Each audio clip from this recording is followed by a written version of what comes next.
Shaddad ইবনে আউস রাদিয়াল্লাহু তাআলা আনহু থেকে বর্ণিত, নবী সাল্লাল্লাহু আলাইহি ওয়াসাল্লাম বলেছেন, প্রকৃত বুদ্ধিমান সেই ব্যক্তি যে তার প্রবৃত্তিকে আয়ত্তে রাখে এবং মৃত্যুর পরবর্তী জীবনের জন্য কাজ করে।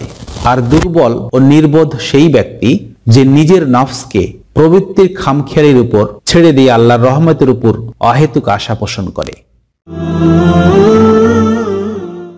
আবু যার রাদিয়াল্লাহু তাআলা আনহু থেকে বর্ণিত, তিনি বলেন, আমি রাসূলুল্লাহ সাল্লাল্লাহু আলাইহি ওয়াসাল্লামের কাছে গেলাম। তখন তিনি কাবা চত্বরে বসে বলছিলেন, কাবার রবের শপথ তারা ধ্বংস হোক, কাবার রবের শপথ তারা ধ্বংস হোক। আমি মনে মনে ভাবলাম, আমার কি হয়েছে? তাহলে আমার কি কোনো ত্রুটি হয়েছে? এরপর আমি বসে পড়লাম, আর তিনি পূর্বের মতো বলেই যাচ্ছেন।